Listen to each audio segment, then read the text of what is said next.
Inilah ada 12 sektor yang tidak bergeser. Kabinet pre-love ya. Kabinet second. Kabinet maunya Zaken, akhirnya second karena banyak yang dari Pak Jokowi. Ketua umumnya Menteri SDM, ketua umum partai itu Menko. Yang menarik adalah Menko perekonomian itu tetap Erlangga Hartarto. Apakah ini tandanya Erlangga yang masih dipandang Pak Prabowo sebagai ketua umum? Wallahu alam. Bahlil Lahadalia. Sorry, tapi nyebut Bahlil karena bawa batuk. Seolah-olah ada 2 wakil presiden. Ada yang membahasakan bahwa yang satu wakil presiden resmi, yang satu wakil presiden bayangan, tapi nggak tahu mana yang resmi dan mana yang bayangan, katanya gitu.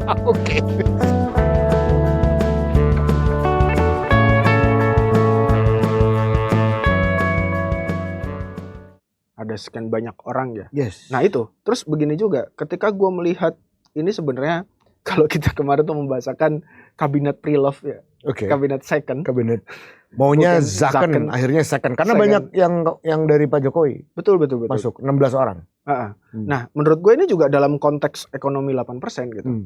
Kenapa? Karena menteri-menteri itu sudah bekerja secara teknis dan beberapa sudah 10 tahun. Kayak Pratikno sudah 10 tahun bersama Pak Jokowi. Bu Sri Mulyani sudah 10 tahun bersama Pak Jokowi, begitu kan? Orang-orang ini tuh sudah sangat mengakar dalam arti kerja teknis, membuat kebijakan dan lain-lain, pondasinya di situ. Dan bahkan di sektor-sektor strategis kayak Budi Gunadi gitu, sudah hampir 5 tahun gitu kan. Dan sudah terbukti di sektor kesehatan itu membuat gebrakan lah. Satu hal yang tidak mampu dihadirkan oleh 2 Menkes sebelum Budi Gunadi gitu kan. Nah di sini Prabowo terlihat kalau gue pengen nyampe sampai kepada 8%, ngapain gue ubah pondasinya? Nah, menarik San. Ini pandangan lo menarik karena ini gue masih harus buka catatan ya karena menterinya baru. Jadi belum hafal, ngapalin juga kayaknya susah tuh. 109. Nah, karena lo tadi ngomong begitu, gue jadi menarik untuk membuka informasi ini. Jadi beliau, menurut lo tadi, beliau tidak mau bergeser dari apa yang beliau pikir fundamentalnya sudah kuat. Jadi dia tinggal menambahi lagi saja gitu loh. Artinya kayak kalau gue ibaratkan naik gunung gitu ya. Prabowo ini nggak mau kemudian yang mungkin udah sampai tahap mana gitu, nggak mau kepada pos 1 lagi gitu. Nah, oleh karena itu, inilah San, ada 12 sektor yang tidak bergeser. Yang tidak bergeser. Yang pertama, Menko Ekonomi, tetap Erlangga Hartarto. Kemudian Menteri Keuangan, kemudian Menteri Perindustrian, Agus Gumiwang Kartasasmita, Menteri Keuangan of course, the one and only, Ibunda Sri Mulyani. Kemudian Menteri BUMN, Erick Thohir masih di situ. Kementerian Kelautan Perikanan, Pak Trenggono. Kemudian Menteri Hukum, meskipun baru sebentar, tapi tidak diganti, Supratman. Dan kalau mau diganti sebetulnya bisa aja karena kan dipisah tuh, dipisah 3 kan gitu. Kemudian ada Menteri Pertahanan, tentunya bukan Pak Prabowo, tapi yang menjadi menhannya adalah karib dan kolega beliau yang sudah lama dan profesional, pernah jadi asisten Wamenhan, pernah jadi Wamenhan juga. Kemudian Menteri SDM, meskipun sebentar, Bahlil Lahadalia. Sorry, tapi nyebut Bahlil karena bawa batuk. Bahlil, itu kayak iklan obat batuk jadinya Pak. Apa tuh? Bahlil di Komiks aja. Nyebut brand. Jadi ada Bahlil ya meskipun sebentar. Kemudian Menteri Pertanian juga. Menteri Sosial juga, apalagi Menteri Sosial tuh. Saifullah Yusuf kan meski sangat sebentar tapi beliau tidak mau ada shake up ya. Meskipun sedikit gitu. Kemudian ada Menteri Investasi juga masih sebentar tapi pengenalan beliau sama yang bersangkutan juga sudah panjang. Ketua tim pemenangan nasional kampanyenya Pak Prabowo, dan adalah Jaksa Agung. SD Burhanuddin. Jadi dalam konteks penegakan hukum beliau juga tidak mau ada shake up nih, tidak mau ada goncangan. Jadi 12 sektor yang bertahan itu menunjukkan itulah ya. Itu yang tadi disebut sebagai kepentingan beliau untuk memelihara momentum. Apa yang sudah bagus, beliau nggak mau ada ruang untuk bisa digocek lagi istilahnya. Betul. Jadi dia stay di 12. Jadi kalau dia pengennya 8%, dia anggap oke lah Pak Jokowi kemarin rata-rata 5%. Ya. Dia butuh 5% ini tetap terjaga untuk menambah lagi 3%. Exactly. Kira-kira demikian. Kira-kira apa? Karena 5% itu given. Betul. Karena secara skala dan pasar kita besar. Jadi ada pakar ekonomi yang gue pernah diskusi, beliau mengatakan kalau 5% itu mah Indonesia nggak harus ngapa-ngapain tuh udah 5%. Udah 5%. Gitu. Jadi teori 3% lagi, padahal ya sebetulnya nggak semudah itu ya. Ya apalagi itu.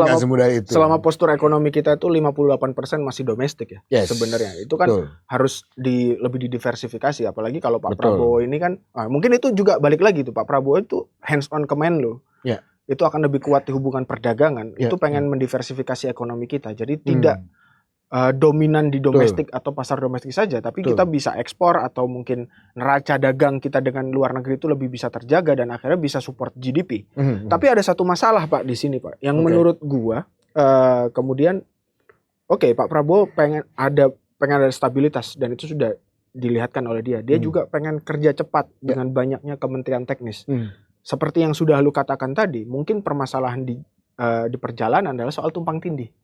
Bagaimana mengatur itu, yang dulunya ini satu kewenangan satu kementerian Menkumham gitu dipecah jadi 3. Betul. Koordinasinya bagaimana di antara itu dan lain-lain, belum soal ya terutama koordinasi lah soal pembuatan kebijakan.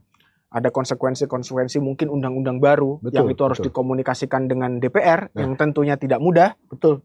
Tapi ada juga Pak, menurut gua kayak begini. Ini nalar soal koalisi presiden gitu. Koalisi presiden di Indonesia tuh harus dan mungkin kayaknya untuk menjaga stabilitas itu memang harus pelangi dari banyak ini. Bahkan tidak hanya karena nggak ada single majority party. Betul. Dan bahkan tidak hanya dari sisi partai politik saja gitu. Ormas dan lain-lain, pengusaha itu masuk gitu ke dalam. Kita tahu NU kalau dihitung dapat 3 kalau nggak salah. Ini bukunya Markus Misner. Yoi. Ada 3 gitu Pak. Terus Muhammadiyah ada gitu. Unsur pengusaha profesional ada di dalamnya gitu. Tuh. Profesional ini profesional yang partisan atau profesional endorsan atau profesional beneran. Tiga-tiganya ada. Tiga-tiganya ada. Karena ini karena lu nyatetin jumlahnya tadi. Gue catetin ya. Karena ini juga menarik. Selain tadi ya ada 12 sektor yang beliau ingin tidak mau ada shake up. Ada juga kementerian yang diangkat sebagai menteri itu sekjennya. Jadi ini juga memberikan faktor stabilitas juga. Ini memberikan presiden ya kepada politik kabinet kita, politik penyusunan kabinet kita bahwa birokrat karir itu ketika pemimpinnya merasa bahwa gue nggak mau bertele-tele, gue nggak mau ada deviasi perintah, gue mau apalagi politisasi kebijakan dan anggaran kementerian, maka gue angkat orang profesional, gue angkat sekjen, gue angkat birokrat dari dalam kementerian tersebut. Nah setidaknya ada 3 yang jadi menteri. Menteri PU, kebiasaan nyebut PUPR. Menteri Pekerjaan Umum, Menteri Pan-RB, dan Kementerian Perdagangan. Betul. 3-tiganya adalah sebelumnya adalah sekretaris jenderal. Gue nggak ngebayangin tuh pada saat Sartijab dan syukuran setelah pelantikan tuh seneng tuh orang-orang di kementerian karena Pak Sekjennya yang udah jelas dekat dengan mereka, bagian dari kehidupan mereka sehari-hari gitu, dan pasti banyak kenal, banyak mempermudah lah gitu ya. Nah ini ada juga gue catat ya, ada juga Pak Sekjen Kemhan yang kemudian jadi Wamenhan, kemudian ada Pak Hanif Faisal yang tadinya salah satu dirjen kemudian menjadi Menteri Lingkungan Hidup, kemudian ada Pak Yuliot Wakil Menteri SDM yang sebelumnya di Wakil Menteri Investasi, tapi berkarir lama di BKPM. Setidak-tidaknya ya itu ada sekjen atau birokrat yang betul-betul mengakar di institusinya. Gitu. Sehingga katakanlah San, kalau boleh digabungkan ya, berarti ada berapa? Ada sektor-sektor yang tidak mau digeser 12. Gitu, ada 12. Dan kemudian ditambah lagi 6.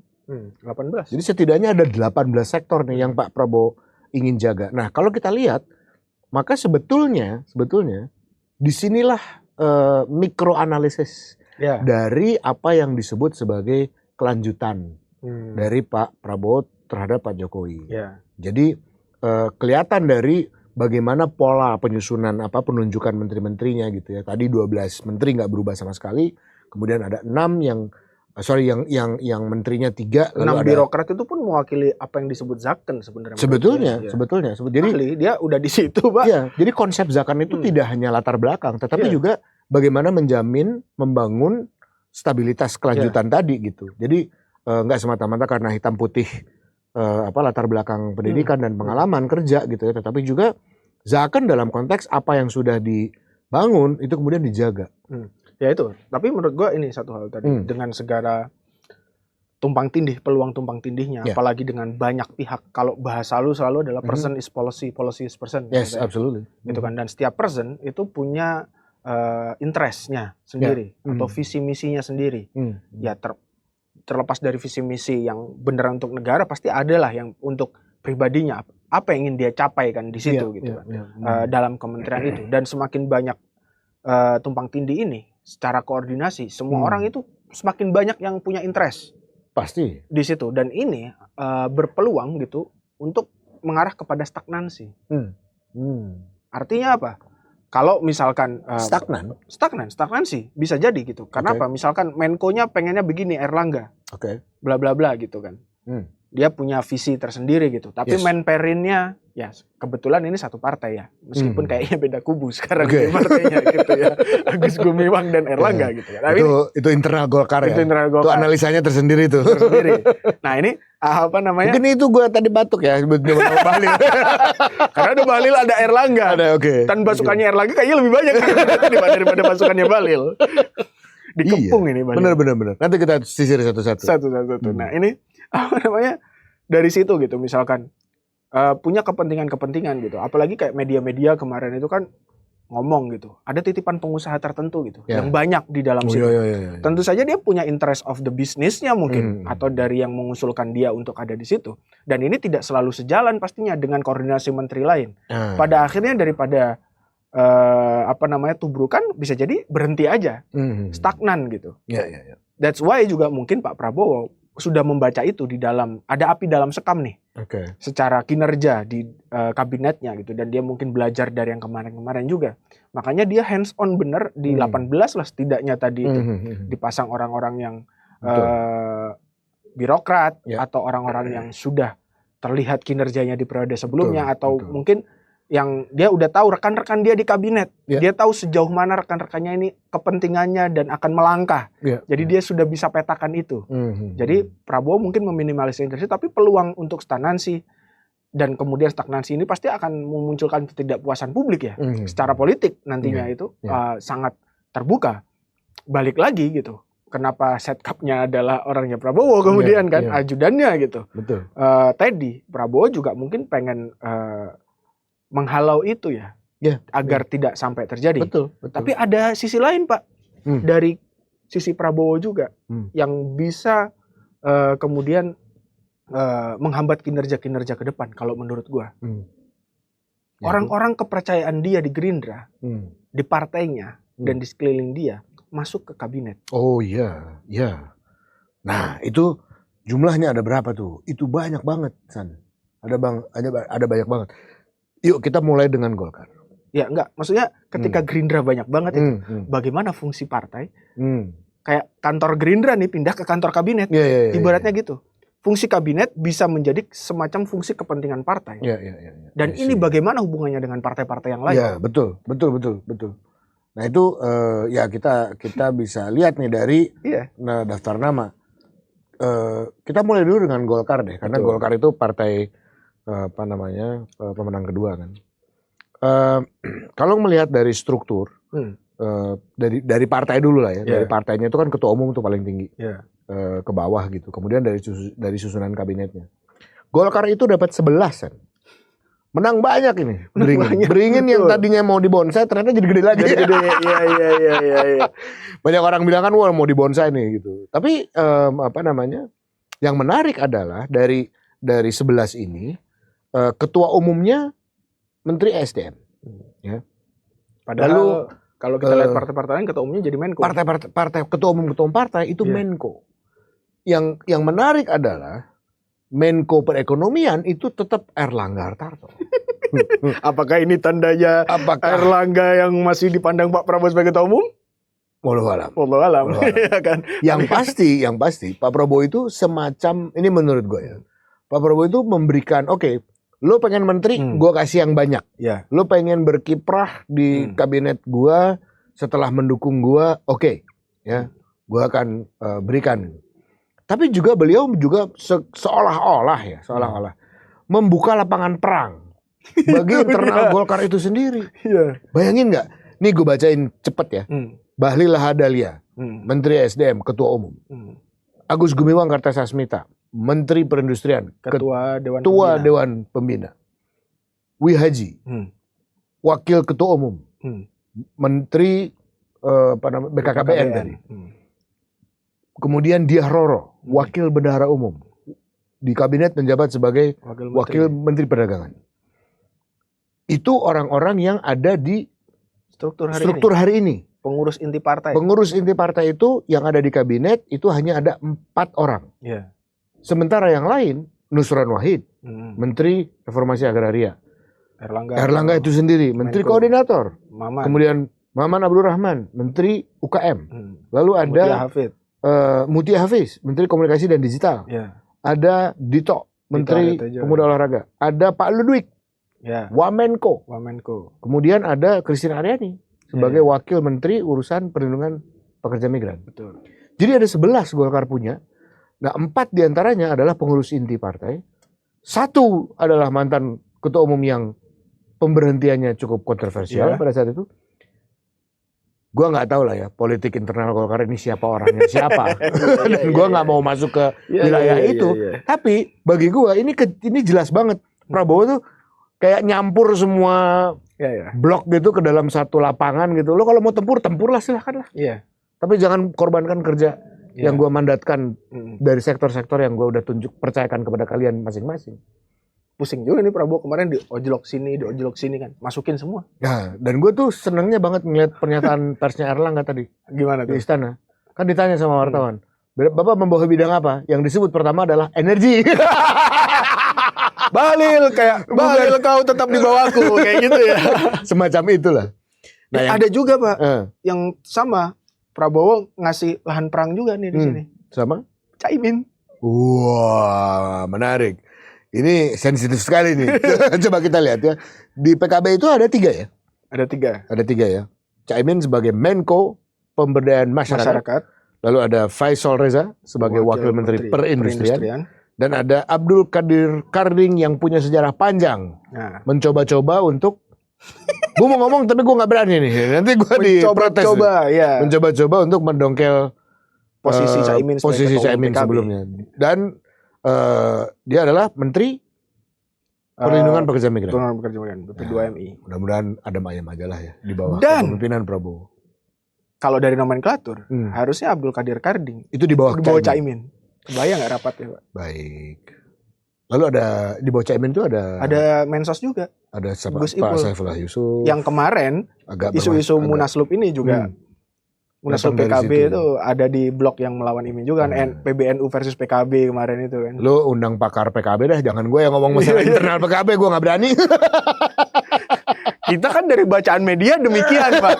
Iya sih, betul. Jadi api dalam sekam gitu. Gue soalnya waktu jadi wartawan waktu itu jelang Pilpres 2019, tiba-tiba kan Abdul Qadir Karding sebagai Sekjen PKB dicopot oleh Caimin digantikan oleh Hanif Dakiri. Oh, ya itu fakta ya. Itu fakta. Gitu. Ya. Sebagai PLT Sekjen waktu itu dan ya media juga cukup banyak memberitakan. Tapi itu salah satunya karena ketidakcocokan. Abdul Qadir Karding itu tetap menang DPR RI nggak? Tetap menang DPR RI. Calegnya nomor 1.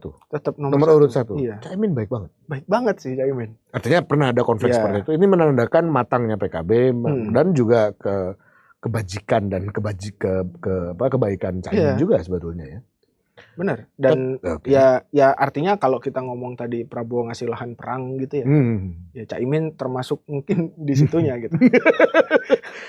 Panggil pakar PKB dah gitu, gue gak mau ngomong lebih lanjut. Tapi kita coba lihat Gerindra nih San. Tadi kan kita udah lihat nih Golkar tuh ada 11.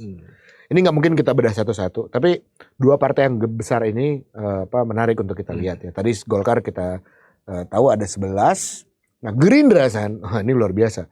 Gerindra itu kalau Golkar tadi dari 11 yang posisi menterinya itu ada ESDM, ya kan, ada Menko Perekonomian, ATR BPN, ada Menko Perekonomian, ada UKM, ada perindustrian, ya, ada pemuda olahraga, ada komunikasi digital. Jadi menguasai 7 menteri. Lalu punya Menko dan punya Wamenko. Ada Mas Erlangga dan ada Pak Ludwig. Strategis banget nih. Menko ada, Wamenko ada. Kebetulan itu ketua umum dan sekjennya yang diganti kemarin. Nah, gue juga tidak mau mengakui diri sebagai pakar Partai Golkar ya. Itu konflik internal, nanti kita bahas di lain segmen dan sesi. Tapi kembali ke Gerindra. Golkar punya 7 menteri. Dan total 11 dengan Wamen ya. Gerindra itu punya 16-an. 16 posisi di dalam menteri dan wakil menteri. Dari 16 itu 7 diantaranya menteri. Sisanya adalah wakil menteri. Apa aja 7 itu? 1, Prasetyo Hadi. Beliau adalah Mensesnek. Lalu Sugiono, Menteri Luar Negeri. Supratman Andi Aktas, Menteri Hukum. Fadlizon, Menteri Kebudayaan. Syafri Samsudin, Menteri Pertahanan. Lalu ada Marwarar Sirait yang katanya baru pindah ke Gerindra. Sudah hijrah katanya ya kan ke Gerindra sebagai Menteri Perumahan. Dan Rahmat Pambudi sebagai Menteri Kepala Bappenas. Nah, jadi ada 7. Nggak ada Menkonya nih. Nggak ada Menkonya. Pak Gerindra lagi. Pak Prabowo mengalah ya. Tapi lu tepat juga sih ngomong Pak Prabowo, Pak Gerindra. Karena Gerindra adalah Prabowo. Gerindra adalah Prabowo.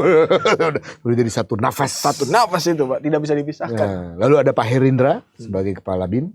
Ada Anggaraka sebagai Wamen Komunikasi dan Digital. Ada Mas Ferry sebagai Wakil Menteri Koperasi. Ada Romo Syafi'i sebagai Wakil Menteri Agama.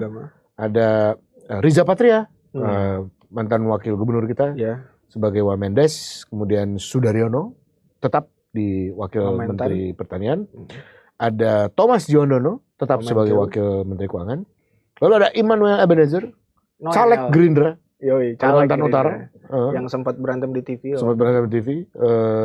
Sebagai Deddy Evrisitorus, PDIP, sebagai Wakil Menteri Tenaga Kerja, dan Helvi Yuni Moraza sebagai Wakil Menteri UKM.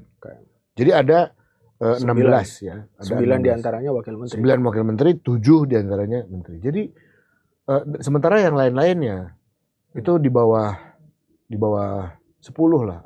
Atau mungkin di bawah 5 malah ya. PAN cuma 3. PKB, kemudian Demokrat juga nggak banyak. Tapi itu memperlihatkan sih Pak, bagaimana juga cara Prabowo menjaga stabilitas. Ada anak buahnya di Gerindra, kemudian kader-kadernya dikasih posisi, ada berapa tadi? 7 menteri. Ada 7 menteri, begitu kan. Ya dia bisa mempercayakan itu, termasuk beberapa sektor yang dia pengen hands on sendiri. Begitu kan, kalau yang terlihat gitu kayak Sugiono di Menteri Luar Negeri gitu kan. Tapi dia juga kemudian pengen melihat, artinya cara dia untuk melihat KPI kalau bahasa gue mungkin ya kepada menteri-menteri yang lain adalah memberikan 9 pos wakil menteri. Strategis. Gitu kan. Itu oke deh, Gerindra tidak di menteri. Menterinya silakan orang lain. Tapi lu jangan macam-macam nggak kerja ya, Bos. Nah, makanya ribet. Wakil menterinya ini Gerindra nih. Iya, gitu. Betul. Kemudian kan. Nah, dari sisi itu ya, dari sisi koordinasi, upaya penjagaan dan lain sebagainya. Itu semuanya kan muaranya apa sih? Muaranya Pak Prabowo ingin memastikan bahwa kata kuncinya tadi jangan ada deviasi, jangan ada politisasi. Dan Pak Prabowo sudah jelas, sudah mengatakan, emang enak, jangan terima kasih dulu. Emang enak jadi menteri. Apalagi Pak Prabowo punya 11 jenderal, yang ada di kabinetnya dia. Ada menteri dan wakil menteri yang ini kayaknya terbanyak nih setelah reformasi. Setelah Pak Harto ya, setelah kabinet Pak Harto, mungkin ini paling banyak jenderal-jenderal yang ada di kabinet pemerintahan. Dan upaya-upaya akomodasi ini artinya kan sebenarnya ya, selain untuk mempercepat kinerja gitu kan, mencapai stabilitas di kabinet itu sendiri untuk kemudian bisa bekerja, Prabowo pengen kontrol itu.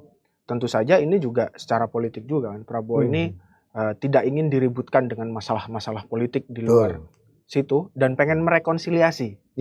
Nah ini semakin memiripkan kabinet Prabowo ini dengan kabinet 100 menteri waktu itu Pak. Ketika anasir-anasir PKI yang dianggap tidak... Anasir?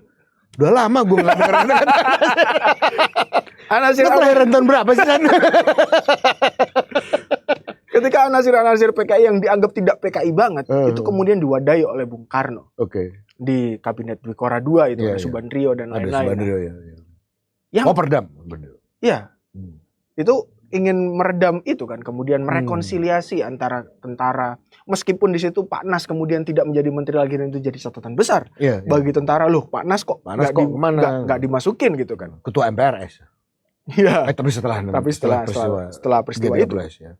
Jadi disitulah yang kemudian ada kesamaan kalau menurut gua. Dan pada akhirnya upaya rekonsiliasi, meskipun ya spektrum kondisi politiknya jelas berbeda tahun itu dan hari ini ya. Jelas, ya. Ya kan? Meskipun ada juga nih bercandaan di luar sana gitu kan, dengan adanya 5 ex-aktivis PRD yang masuk ke situ.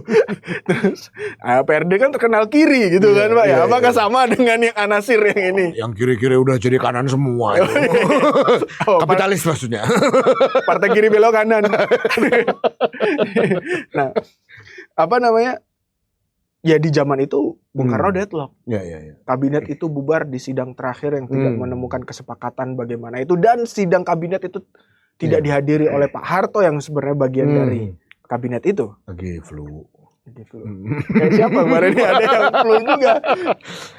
Ada yang flu juga. Bu Mega flu ya. Makanya tidak hadir pelantikan. Reminisce ke tahun 60-an itu ya. Waduh, ada apa ini?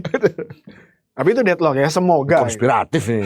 Semoga kabinet merah putih ini kemudian tidak deadlock juga gitu. Maksud gue adalah ya upaya membangun rekonsiliasi itu harus kita akui gitu. Tapi di sisi lain memang ada sisi menjaga menanam api dalam sekam gitu. Menyalakan api dalam sekam. Nah, menarik ngomong-ngomong jenderal, ini gue bacain ya, jenderal-jenderal yang ada di kabinetnya Pak Prabowo. Yang menteri itu menteri dan setingkat menteri ada 5 orang. Budi Gunawan, Menko Polkam, Pak Tito Karnavian, Mendagri, ada Pak Syafri Samsudin, Menteri Pertahanan, ada Pak Agus Andrianto, beliau adalah Menteri Imigrasi dan Pemasyarakatan, terakhir di Polri ya, bintang 3. Kemudian ada Pak Herindra, ada Pak A.M. Putranto sebagai Kepala Staf Presiden, beliau adalah mantan Danko Diklat Angkatan Darat. Kemudian ada Pak Purwadi Arianto, beliau adalah Kalem Diklat, ya betul, dan posisinya adalah Wamen PAN RB. Kemudian ada Pak Suntana, mantan Kabak Intelkam sebagai Wakil Menteri Perhubungan. Lalu ada Doni Ermawan sebagai Wakil Menteri Pertahanan. Beliau adalah mantan Pangkoop AU dan Sekjen Kemhan. Kemudian Pak Didit Herdiawan, Wakil Menteri KKP, Kelautan Perikanan. Beliau adalah mantan Kasum TNI dan Irjen Kemhan. Dan terakhir nomor 11 adalah Bambang Eko Suharyanto. Beliau terakhir adalah Marskal Madya Sahli Menhan. Jadi ada 11. Bertaburan bintang juga nih di kabinetnya Pak Prabowo. Take-away-nya apa? Banyak bintang. Banyak bintang. Ya menunjukkan bahwa Pak Prabowo sangat korsa dengan mantan institusinya. Ya, baik TNI, Polri, baik darat maupun laut. Polri. Karena ya ini juga mungkin bisa rekonsiliasi bahwa dulu Polri juga di bawah ABRI kan, Pak. Iya betul. Mengembalikan itu lagi bisa saja. Tapi artinya balik lagi ke omongan lu sih menurutku. Komando. Yang bisa menjalankan komando adalah yang biasa bekerja dalam komando. Selain loyalisnya, yang juga sebenarnya banyak orang yang dari Taruna Nusantara dan tentara juga, gitu kan. Juga ya tentu saja jenderal-jenderal karir itu. Tapi ini nggak termasuk orang-orang yang dulu pernah di tentara tapi kemudian migrasi dari tentara, dari ketentaraan, dari dinas ketentaraan ke sipil. Ada beberapa nama ya, ada Osi dari Demokrat, ada Pak Iftitah, ada AHY. Bener. Pak AHY kan juga termasuk yang dalam kategori tadinya tentara kemudian pindah ya. Tapi Pak, dari tadi kita ngomong lah Prabowo pengen stabilitas, Prabowo pengen melangkah cepat, Prabowo ingin secara kebijakan itu sustain, pengen mencapai 8% dan lain-lain, pengen merekonsiliasi.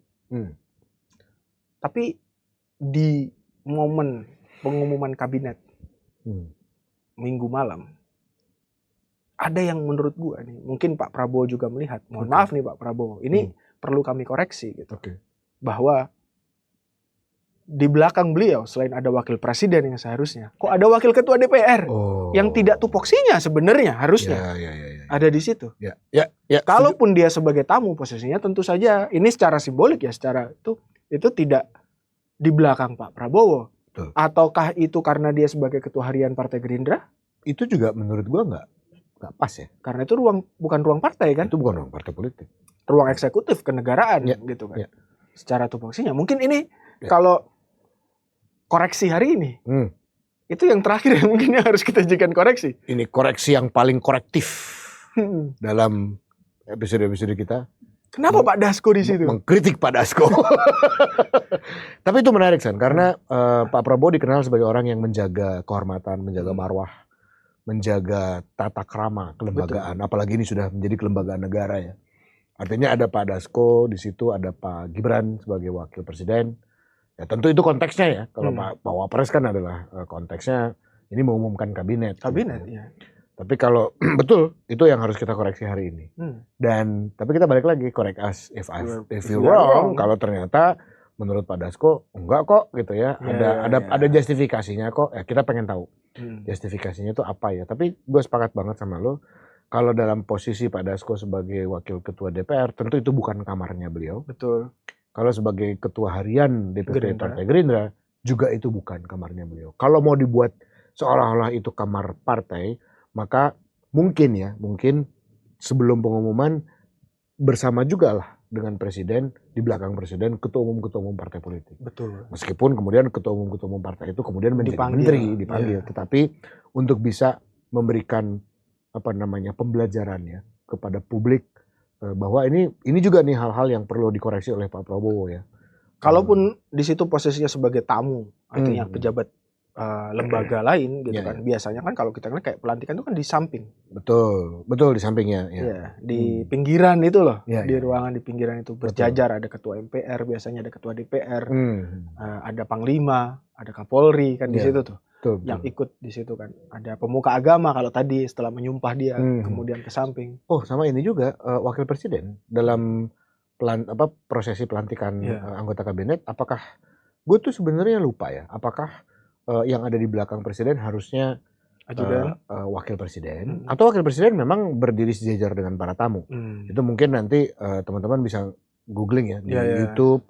Di pelantikan kabinet yang kemarin tuh Pak Wapres tuh adanya di mana sih? Ada di belakang presiden kah? Atau memang sejajar dengan para tamu pimpinan lembaga tinggi negara? Tapi balik pada momen minggu malam itu kan, kemudian makanya banyak, ini gue juga jadi ngeh gara-gara banyak omongan di media sosial dan lain-lain gitu kan, bahwa kayak seolah-olah ada 2 wakil presiden. Ada yang membahasakan bahwa yang satu wakil presiden resmi, yang satu wakil presiden bayangan, tapi nggak tahu mana yang resmi dan mana yang bayangan, katanya gitu. Aduh, ini sensitif sekali ya, tapi ya nggak masalah. Artinya ini sesuatu yang perlu kita ingatkan ya kepada kalau Pak Prabowo mau menjaga momentum, seharusnya kan ini kan jadi ada gosip gitu loh di masyarakat. Iya, betul. Dan itu sayang sekali gitu. Itu nggak baik ya, sangat tidak. Proses pelantikan dari paginya tuh udah bagus banget menurut gua gitu kan.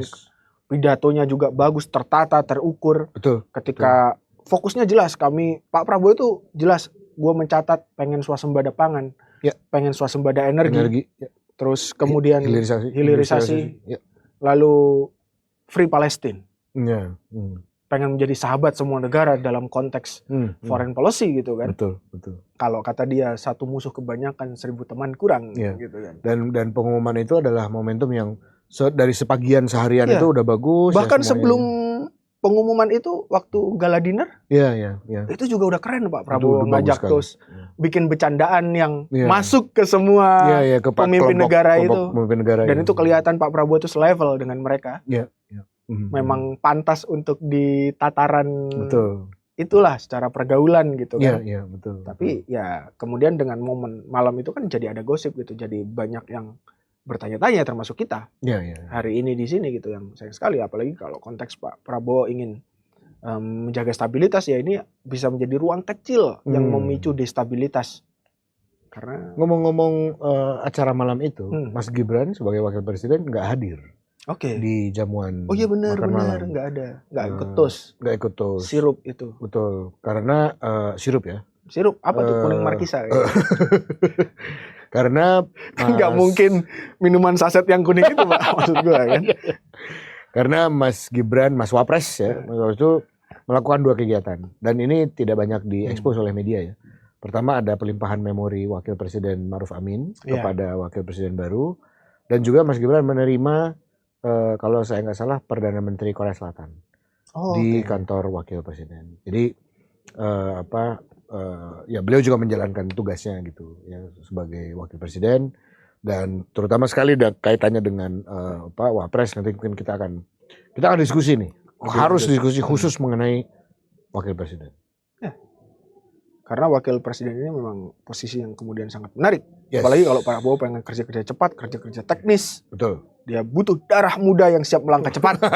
Ini dia. Darah muda. Darahnya para remaja tentu saja Pak. Wapres termuda. Dan 37 tahun. Ya, kalau publik banyak mengkritik kemudian Pak Ma'ruf Amin yang terlalu tua.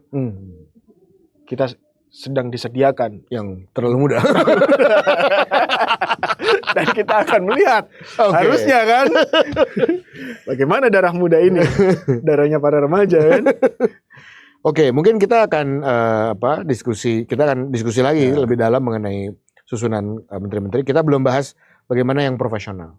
Tadi kita sudah singgung dari Golkar, dari Gerindra, beberapa partai politik, kemudian ada dari Purnawirawan TNI Polri, ada juga dari kalangan sekjen, ya, profesional birokrat. Mungkin di nextnya kita akan bahas yang dari kalangan profesional, karena ini butuh pembahasan tersendiri. Kenapa? Karena tadi profesional itu ada 3 kan, profesional murni, profesional partisan, profesional endorsan alias relawan. Oke. Jadi profesional ini memang tidak seputih itu, ya, tetap ada bercak-bercak di dalam. Kan namanya juga profesional. Pro siapa nih? Pro siapa? V-nya siapa nih? Ya. Oke, thank you. Siap. Koreksi yang sangat menarik. Menggugah darah muda. Thank you semuanya. Sampai jumpa di koreksi. Correct as if we're wrong.